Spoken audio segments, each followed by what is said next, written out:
I shouldn't even be alive right now because there's a version of my life where my ex was successful in trying to me. And I'm here to help you create your happily ever after that doesn't entail being saved by a man. It entails you saving your fucking self. This video is for your gain. So this is what you're going to gain from the video. This is what you'll learn. The truth about what it's like to actually leave a toxic relationship for good and like standing on that. What to expect emotionally is sort of how to deal with those emotions, how to handle those feelings. Because they're big. There is a beautiful life waiting for you out there, but it's on the other side of that man who keeps hurting you. Even if you feel like you can't get over this right now or everything feels really heavy, that is so valid and that will be how it will be for a while, but that doesn't mean that you can't create the life of your dreams. If you're feeling alone, if you're feeling like you can't do it, I am here to hold your hand as we get through this together because you're not alone anymore, okay? I became a refugee after my toxic ex tried to end my Honestly, I'm making this video because I want people who are in a toxic relationship to understand that there is a beautiful life on the outside and you can recreate yourself even if you have to start from fucking nothing. I came to Canada from Australia with actually fucking nothing to my name, like not a single fucking thing. I came alone, no family. It was difficult, but there is light at the end of those hard decisions, babe. Most people talk about healing from a safe place, but I didn't have a safe place. I had to literally run for my life and create a safe place for myself. I'm not gonna say too much about my story in depth because obviously it's probably gonna trigger some people, and I don't know if my video will get pushed, but I need this to get to the girls who need it because I needed this back then. You really do feel like you're crazy, but you have to understand that it is as bad as you think it is, and it only is gonna ever get worse. And I think we stay in these situations for so long trying to grapple with the idea that maybe we can make it work somehow if we just behave in this way, if we just do this. But you shouldn't have to jump through hoops to be loved, to be valued, to be respected, to be treated right, babe. That is not a life that you want to live. And it is a life that ends in so much pain and misery for you. And it might even end your fucking life. Like, I nearly lost my life and I feel so grateful every day. And that's why I do what I do, because I feel like I was given this mission in life and given another chance at life so I can be here talking to you today and giving you the hope that you need and the steps to rebuild your life too, because man, it's heavy and it's lonely and nobody really gets it. Nobody really gets it, you know? People try really hard to understand. And obviously you're grateful for the people in your life that do try, but until you've really felt it, like deep in your bones of the pain and like not knowing who you are anymore and feeling trapped and just so stuck in such a bad place that you don't believe that you're worthy or you don't believe that you're ever capable of getting out of it. Like you don't have any hope for the future. Your self-worth is just so fucking low because that's exactly where they wanted you to be. But babe, we're not going to be who they want us to be anymore. We're not going to play small anymore. It's time to take back our power. To touch on how I became a refugee, I came to Canada initially to get away from this situation and I went home for my sister's wedding. I thought I was safe. I hadn't seen this man in a year. Yeah, he was still bothering me online, but I thought I could go back and be okay when I wasn't. I wasn't. The situation that I got put in, I was there for 5 days. I nearly lost my life. I can't talk too much on it, obviously, because whatever, it's just, and it's heavy, it's heavy. It's still heavy to talk about because that was an experience that I had that, you know, I don't think anybody should ever have to go through like being held against their will. And really thinking that your life is flashing before your eyes. As heavy and hard as that is, it's also really enlightening because you understand what really matters. And there's so much shit that we always worry about that doesn't fucking matter. Like when you're in your final moments, the thoughts that you have in your head and not silly little things that we would stress about. It's your loved ones. It's the goals that you never got to chase after. It's the fact that you'll never have another chance to do anything else ever again. You'll never get to live life authentically to you. And I feel like I really realized in those moments that I was so scared of what everybody fucking thought about me that I made myself small and palatable just to be liked, to fit in. And it's like, I was never meant to be that. And I realized that in those moments. After that final incident that I had, I went right to the police and I basically had to beg the police to take action. Nobody was doing anything. So I booked my flight back to Canada and I wasn't a refugee right away because I had a visa. that expired later. So I was thinking, okay, by the time it expires, like everything would have calmed down. When he finally got arrested, everything was going through court when I was due to go home, and I didn't know if he was going to get out. He didn't in the end, but I couldn't go home, and I realized that I can be a protected person because it's literally not safe for me to go home. Like, I can lose my life here. And that was kind of hard to comprehend for me because I'm from Australia, and still when I tell people that, they're like, okay. But I had to sit through 5 hours of court pleading my case. I had a 200-page document. I got a PTSD diagnosis. Almost easier to talk about now because I had to go over in so many triggering and traumatizing environments and re-talk about things so many times that I'm proudly owning my story, you know, and I'm not shaming myself for what I went through. I don't feel shame like some people try to make me feel for where I've been and how I had to deal with it and how I had to get myself to safety. And I felt shame, and I carried shame around with me for so fucking long because this man put me through absolute hell and back. Like, every worst possible thing you can imagine a man doing, and in a bad relationship, he did it plus more. And when you're leaving, that is obviously the most dangerous time. That is why I came to Canada initially, because I needed to get away and I needed to be safe and feel safe. Because even when you are away, you still don't feel safe anymore. That feeling of safety takes so long to get back. And I don't think it was until COVID, when I like took a breath, that I really understood the depth and severity of what I went through, and I was having to go through court with everything here. Oh, it was heavy, it was heavy, it was really heavy. Because it was shameful, and I never saw myself as the type of person that would go through something like that. And everybody would say that, Cass, you're so strong-willed, you're so strong-minded. It's like, just never thought you would be in that situation, or they'll shame you being like, I would never be in that situation. And it's like, but you don't think you will be in that situation until you're in it. And it's not straightforward. It's not simple. Like, these men are not all bad.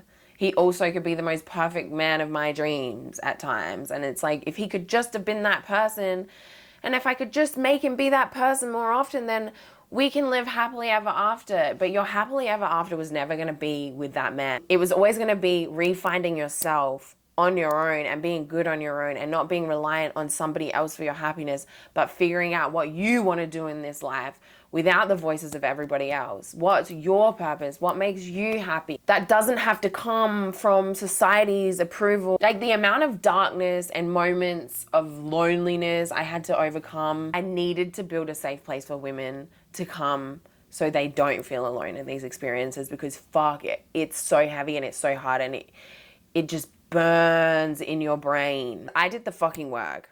And we're going to unpack how I did that, because I've created such a lovely life for myself, and I have the sweetest, kindest man. It took me so long to accept that love of someone that is healthy and peaceful and stability, because your mind gets so addicted to chaos. How do you break out of chaos when chaos and pain is all you've ever known, when that's the only love you've ever fucking known? I had to retrain my brain to get used to peace instead of chaos. And this was probably one of the hardest things I had ever done. And I nearly fucked it all up for myself. I nearly went back to old patterns with someone different who would have got me into the same situation that I was always in, because that pattern felt familiar for me. That kind of person felt familiar for me. And I nearly fucked up my life again. You know, just because you're out of a particular situation, it doesn't mean that you won't revert to old ways and old patterns with new faces, new people. You have to really look at yourself and recalibrate and reprogram your mind for peace. So how do you do that? You have to understand that peace is going to feel boring at first. It is, babe. It's going to feel dull and unlifelike, because all you've known is drama with this person. All you've known is drama in your life. But you have to dramatize your life in a new way to get the feelings that you got from this man in your life. So you're not going to ruin your life in a bad way. Use these feelings for productivity. Work on something that's so big that you're going to fail and stumble along the way, which gives you that high and low feeling. So you get addicted to that cycle instead. But that cycle is actually benefiting your life. It's building you towards something. Yeah, it's going to suck at times, because doing anything worthwhile sucks at times. but you'll also get the dopamine hits from winning, from achieving things, and you'll get the cortisol hits from the stressful times, from the things that are difficult for you. Normalize being uncomfortable. Normalize sitting with your feelings that you struggle with and struggle to manage, and being like, I'm okay with this feeling. Like, okay, this piece was boring. I'm okay with this feeling. Okay, I'm feeling really sad. I'm feeling like I miss them. No, I'm missing the cycle that I was trapped in with them, which was chemicals in my brain.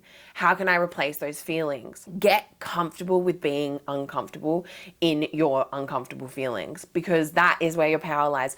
Life is never going to be smooth sailing. There's going to be shit that always fucks up.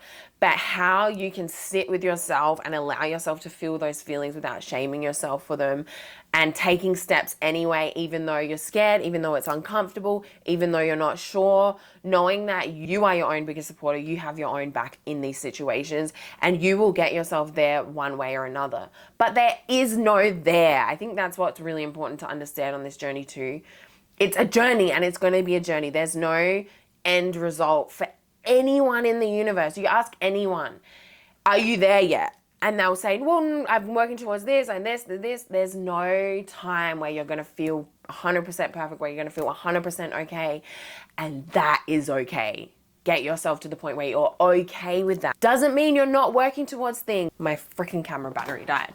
So where were we? Where the fuck were we? Oh yeah. No one can tell you when the right time to leave is, but you know in your heart that you deserve more than that, that life shouldn't have to be like this. You shouldn't have to be feeling anxious and stressed and be hurt by the one you love all the time, or the one that loves you.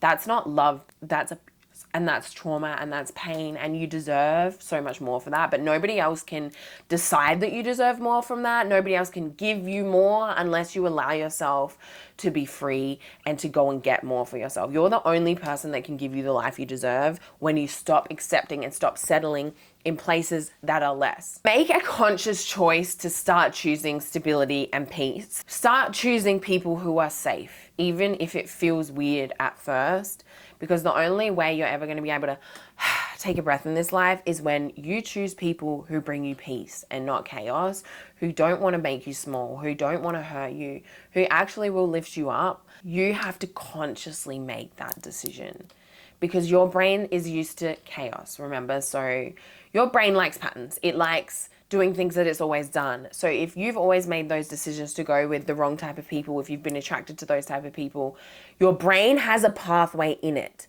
So it's very quick and easy to just back in that pathway and start going down it again. You have to consciously decide, no, I'm not reverting to old patterns. I didn't like where those patterns got me. I didn't like where that type of person got me.